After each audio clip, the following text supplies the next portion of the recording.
welcome back to the Michael Brooks Show. It is my honor and pleasure to welcome back to the classroom, the most fun classroom imaginable, Professor Richard Wolff, Democracy at Work, economic update, and author of this excellent new book, Understanding Socialism. I hope people can see it clearly up on screen, Understanding Socialism. Let me just read one blurb from it. Richard Wolff's book is the best accessible and reliable treatment we have of what socialism is, was, and should be. It is clear, concise, and compelling. In a time in which socialism is more popular than capitalism among the young, we now have a strong and powerful case for why socialism is what radical democracy looks like. And that's a blurb from Stormy Daniels. No, I'm just kidding. That's Cornell West, Dr. Cornell West. Professor Wolff, thank you so much for being here. Glad to be here, Michael, really, very much. It's such an honor always to have you. This is the last show of 2019. That's right. And I'm incredibly happy it's with you. We're going to talk about this book, but, well, I have to just globalize it in the opening because we've been talking a lot about this, and it hasn't been released yet, but I was just interviewed last week. It was pre-recorded by our friends over at The Hill, Crystal and Sagar, about these global uprisings that get no media attention here. Chile, Lebanon, Haiti, and actually now India very significantly, and many, many other countries, but also including France, which I know you wanted to touch on. What's happening? Is Macron in trouble? And what do these strikes mean? Do they give you hope for getting out of the capitalist predicament? Absolutely. I think these are as important as any of the ones going on around the world. They're important as a continuation of the revolutionary tradition that France is famous for, and rightly so. This is what's happening there is on a scale approaching May 68 or other momentous moments when the survivability of capitalism was actually in question. So let me say a few things. I also was there last month. I spent a couple of weeks in Paris talking to people. Just to review so everyone's up on it. Please. A little over a year ago, the Macron, and remind you, Macron slipped into the government by a mistake. The mistake was made by the conservative who was scheduled to win, but who had the very bad taste of putting his wife and both of his children on no-show government jobs beforehand and getting caught at having done that literally a few weeks before the vote. Maybe a couple of months. And it turned everybody sour. This guy had been a big booster of austerity for the mass of people. France, like Britain and the United States, had suffered a meltdown in 2008 and 9 with the global capitalist crash, had printed money and pumped through the European system, bailing out their banks and so forth. And then as soon as they had borrowed huge amounts of money without the slightest concern for what it might mean, they discovered that now the debt had gone up, which is usually what happens when you borrow a lot, and that therefore they had to be terribly prudent about government finances since they had raised the debt, and so they would have to economize on social programs and benefits for the mass of people. In other words, capitalism crashes, bails out the capitalists, and shifts the costs and burdens onto the mass of people. It left a very bad taste in the French working class's mouth, as it did here in the United States and everywhere else. But it took a long time to figure out how to deal with it. And the left parties that should have been in the leadership, of fighting it, waffled. They waffled because of 30, 40 years of kind of not knowing what to do in the wake of neoliberalism's surge since Reagan and Thatcher. So they waffled, and the worst was the French Socialist Party, the traditional left-wing voice, who got elected by denouncing the austerity and then immediately after being elected began to administer the This austerity. is President Hollande. He defeats That's Nicolas right. Sarkozy. He says not only do we need to reject austerity in France, we actually are going to fight the Germans and save the whole European Union from this austerity they're imposing most infamously in Greece. They get elected to power and then Do nothing, or rather continue administering austerity, which is literally the suicide of the French Socialist Party, which is now just this side of extinct, right. like the Greek Socialist Party, which did pretty much the same thing. But you know, the revolutionary feeling and the revolutionary spirit is often subterranean. It's often very below the surface, and I think you see that now in France. So the French population seethes. Those who are angry and don't have much of a root in the labor movement and so on go to the right, as they do in other countries, and they support Le Pen and the Front National in French, the National Front, which is a half-fascist, half-right-wing, anti-immigrant party. The Trump phenomena in France. But that's a minority. I mean, it's there. It's significant. I don't want to minimize it, but it's a minority. I can't hold a candle to the left in France. Never could. Ever since Second World War, that game will take a long time for the right wing to get to the power. Just one real quick, 1 second. I hear an echo, guys. I'm not sure where that's coming from. David, is it? Maybe you could put on both headphones. Maybe is the echo coming from that? I just am hearing a slight echo. But anyway, I'm sorry. Go ahead. No problem. Yeah. So that's the background. So now we see what? The right winger fades out. Mr. Macron gets, I don't remember, 21% of the vote in the first tour. The French have this system where the two top vote getters then run again in a presidential. People should know that he got maybe 1 or 2 percentage points more than Jean-Luc Mélenchon, who was the unified representative of the left in France. So there he is, this newcomer, because the right-winger fades out with his corruption. The first two vote-getters are Macron and Le Pen. Mélenchon, literally 1 or 2 percentage points less, so he's very close. Right, so it's a tight third. Very tight third. Right. And they have a runoff, and of course the mass of French people don't want anything to do with Le Pen, and so that's easily Have to vote for Macron to prevent everybody a fascist votes, from becoming votes, president. Right, everybody votes for Macron. Macron, again, you have to understand, was a minister in Hollande's government. Finance, He right? he was a socialist, but like so many, he was a socialist in name. He was a socialist because his political career struck him as a graduate of the elite schools there, easier to move up in the Socialist Party than the other one. But that's it. There's no other, and nothing illustrates it so much as he comes to power. He doesn't have to be a socialist because he didn't come through that now. He's an independent, forms a new party of every other opportunist like himself in France who sees the political landscape dissolving, which is an interesting phenomena we may want to talk about. But in comes Macron. And what does he do? Mostly nothing. He's a young man. He doesn't have much experience. He doesn't have much of an organization because he just made it up to run.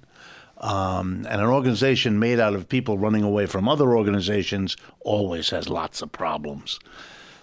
But he becomes famous first for dropping whatever little bit of socialism he ever had in him. That disappears real quickly. He becomes your typical elite graduate of the right schools, écoles in Paris, spokesman for big business and the banks and all the usual. I mean, it's boring how often this happens. Yeah.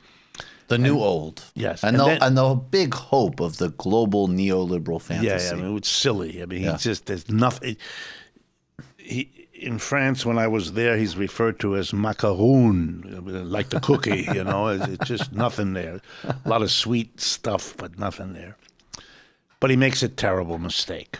About a little over a year ago, he introduces a fuel tax and has the unspeakably tacky taste of justifying it, because it's cool these days, on the grounds that this is money that he's going to be using for ecological, environmental reforms. They love the word reform, updating their environmentalism, which is a little bit like resurrecting the dead, but they try. And no one laughs in France. Everybody understands right away what is going on. He's going to tax the mass of people. Fuel tax. When you fill up your car with gas, you're not going to have to pay more, and everything's going to cost more because the trucker who brings everything now has to pay more for gas. Everybody understands this is just socking it again to the mass of people and hoping everyone shuts up, either because they're resigned or they think the environment is in trouble, which of course it is, and so somehow this is justified. To the amazement of the political pundits of France, this not only doesn't work, but provokes an absolutely extraordinary movement that's now over a year old, the Yellow Vests, all over France, hundreds of thousands of people at various moments, overwhelming majority polling support for them, spend a year, despite government repression, despite police violence, despite the unbelievable onslaught of the media to ridicule this, and the government of Macron to do everything possible. And unlike so many in the past, this movement doesn't peter out after 2 weeks or 4 weeks or 2 months or 4 months. It keeps going, literally to this day. And Macron is stung. And now there's a new wave of strikes that happened in the last couple of weeks. I'm coming to that. Got it. So Macron caves in, rescinds the fuel tax. Right. But by that time, it's too late. He's waited too long, and now people want him to go. It's not anymore. It's not enough. He does this gesture. He then opens a really silly business in which he runs around France, having a quote-unquote great debate. This posturing of going to the people to listen, as if there was any doubt what people wanted. They were crystal clear what they wanted. They wanted those fuel taxes reduced, and they want all kinds of benefits, and they want him out of there. Like if the coach on, let's say, basketball is saying, "You're out. We're gonna play. We're gonna bring in a sub," and you say, "I think I want to have a listening tour with all of the coaches." Yeah, no. Let's have a out. picnic. Yeah. Talk to come each out, other. come out. As if talking is the problem. Right. And this was his effort. Well, is that some of the illusion of liberalism? Well, a lot of the man or woman in the street interviews in France were delivering the message, as if anyone needed it, that he's an elitist. And the French have a word, patronat. It means the patron, the people at the top, the elite, the 1%. That's what these guys call me during the patronat. show. Thank you. So here's and then with a timing and a sense of politics that tells you how much in an elitist bubble people like Macron live, he decides he's going to, a few weeks ago, he's going to overhaul. He loves this word. This is how the New York Times translates it. Yep. He's overhauling the pension system. Can I actually just read from the New York Times from December 18th? France pension protests. Why unions are up in arms against Macron. The country has been gripped by strikes over President Emmanuel Macron's plans to overhaul a generous but dizzyingly complex pension system. Yeah, that's perfect New York Times. Yes, right? It's disingenuous on a scale that really ought to horrify anybody. Right. Okay, overhaul. Here's the grain of truth that they have to find to focus on. Yes, it's about 42 different pension systems that have been built up over time, trying to take into account the different situations of different regions, of different industries, of different histories of work, and so forth. But, 42 isn't so terrible. And yes, if all that it were was a consolidation, then there would be no issue. No one trusts Mr. Macron, and he has done everything to make sure that if there were a few people who trusted him before, they don't trust him anymore. So the mass of the French people understood that this overhaul or this simplifying was actually to reduce it. And that's why the word generous, the New York Times likes to put in, as do other media here, that the French pension system is better than many other countries. That's true. Like most public and social services in France are better. They have a better national health system. They have a better child care system. They have the greatest daycare center system probably in the world. And they have a very good pension system, which the French working class has fought for a century or more. But this is now turned into something wrong. Instead of an achievement, it's a kind of inappropriateness that's going to be fixed by this person. Nobody in France is fooled. This is an attempt to cut pensions. It has, for example, in this overhaul, happens to include that you have to wait 2 or 3 years later than now to retire and qualify for benefits. And the putting 42 into a few 2 or 3 systems will allow those who have the most generous benefits to be brought to some sort of average, just as the French system is to be brought down to the kind of averages you now see in England and other places where this austerity stuff has gone much further and has to go further because in France they have much better benefits than many of these other countries. So here's the interesting thing that happened. The 3 or 4 major trade union associations that exist in France, they don't have one AFL-CIO. They have 3 or 4 with varying politics, have now been able, at first only 3, I think, out of the 4 decided to strike. Now the 4th one has joined them again because of the ineptitude of Macron, who literally helped form that. And they've made a decision to call an open-ended general strike. And, the French labor unions are led by cautious people. They are not given to mistaken bursts of romanticism.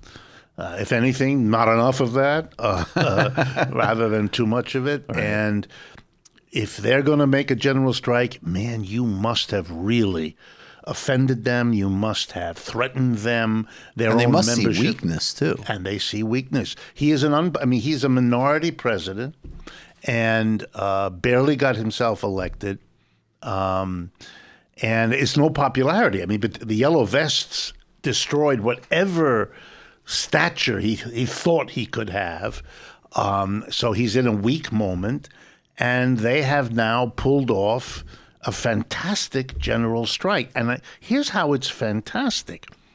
It is the people of France saying, you are not going to destroy our families, our future, by telling not just the older people that the pension they have been contributing to, and I'm going to come back to that in a minute, they're not going to get it, or they're going to get less of it. You're not going to do that.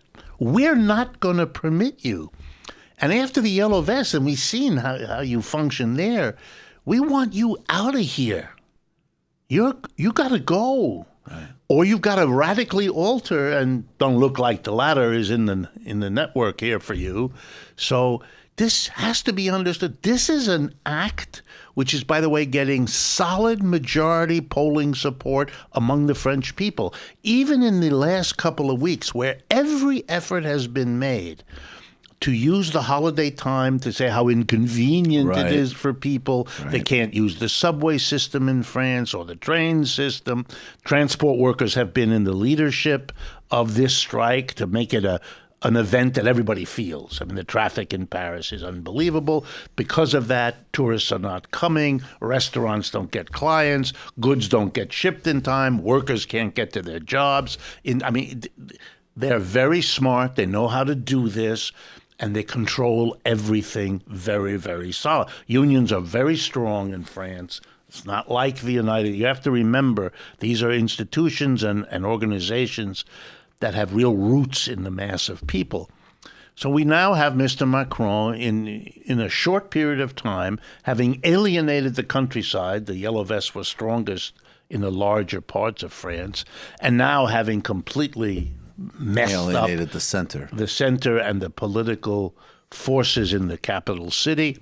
This is a major confrontation between a government that is perceived everywhere to be of the elite, right, attacking. I mean, let me give you just one vignette of it. please. One of the benefits the French working class got, this is important for Americans to think just about this. There's a law, which says anybody who is, I think the age is 14 years of age or younger, any child, in short, that goes on a train trip, will be provided with an adult to travel with him or her, and that's the obligation of the railroad, the SNCF, the National Railroad System, to provide that.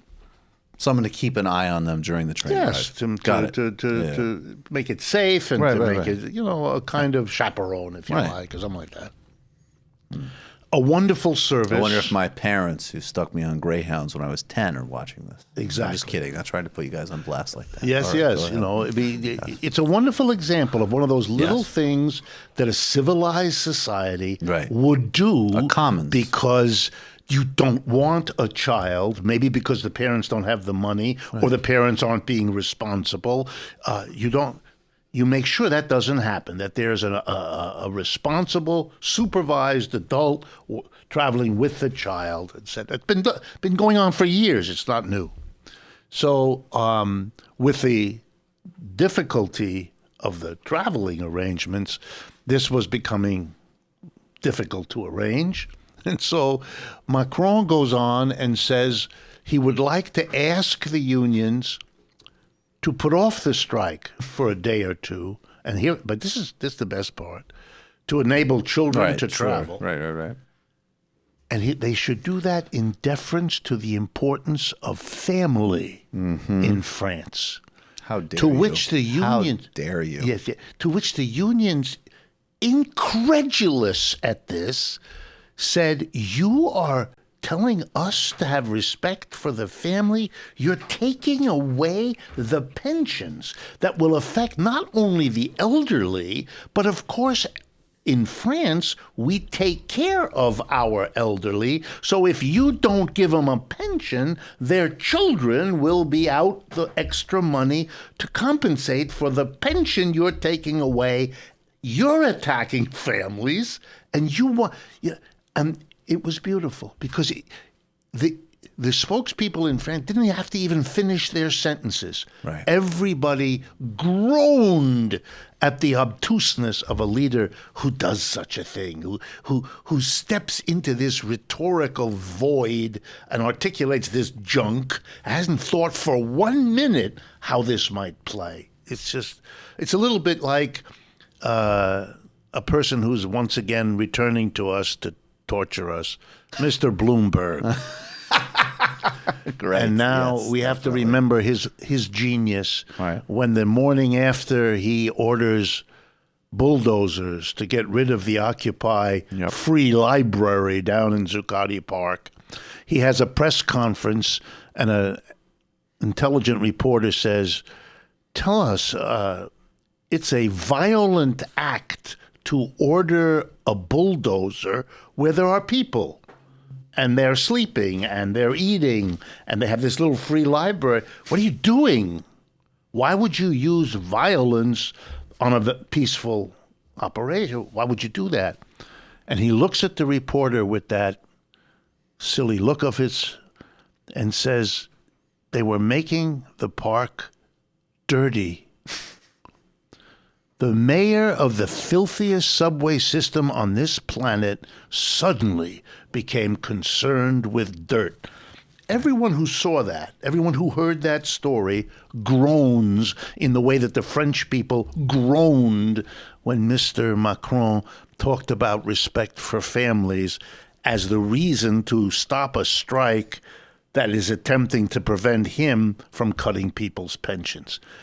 I have not seen, part of my family's French, I have not seen in France in my lifetime the level of solidarity, rage, contempt for a leader there that I see against Macron.